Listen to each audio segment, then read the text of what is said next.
First, Indonesia.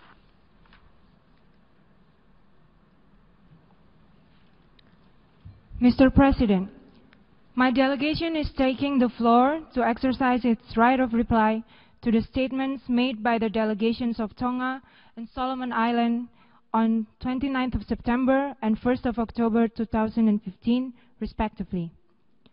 My delegation strongly rejects the references concerning the so-called, quote, human rights issue in West Papua, end quote, in their statements.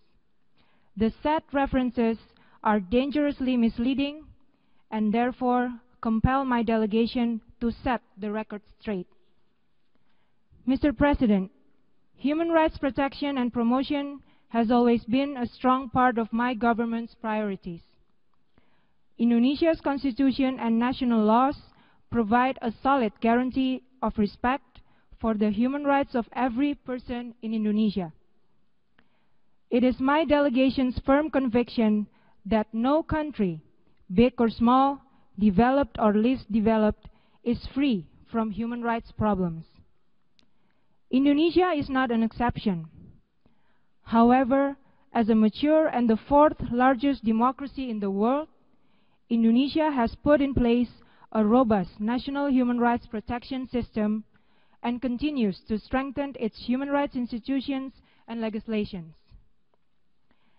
It has also been a long practice that the government of Indonesia works together with its vibrant national civil societies and national human rights institutions for the promotion and protection of human rights.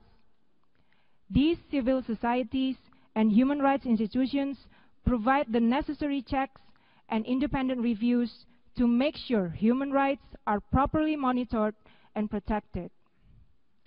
That is to say, the evolving national mechanisms in Indonesia are reliable and capable for addressing any human rights issues whenever they emerge, including the persisting ones, in democratic manner. Indonesia also remains actively engaged regionally and globally and continue to make meaningful contribution in the field of human rights, including by sharing its experiences in terms of capacity building and practices in human rights protection and promotion. Mr. President, we respect expression of concern by any party over human rights situations everywhere, including in Indonesia in general or in certain parts of the country. My delegation, however, is not convinced that the reference in the statements made by those delegations was appropriate and had any merit. Indeed, they contain inaccurate allegations over human rights situation in certain parts of Indonesia and indicated political motivation beyond human rights considerations. Furthermore, they included misrepresentation of facts. The government of Indonesia indeed continues to invest large resources and pay great attention to the development of all its aspects of life in its provinces of Papua and West Papua. And this includes the promotion and protection of human rights.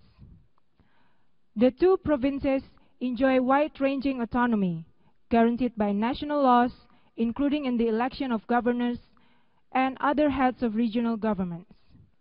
The government continues to do its utmost to be accountable to the peoples of Papua and West Papua, including in the areas of human rights.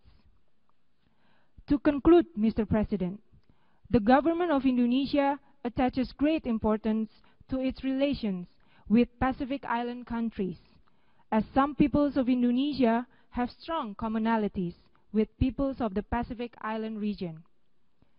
It has been our national policy to cherish commonalities, as it is among the ways to bridge diversity. Therefore, let me reiterate that the government of Indonesia is committed to continuing its engagement in good faith with Pacific Island countries for common peace and prosperity in the region. I thank you, Mr. President.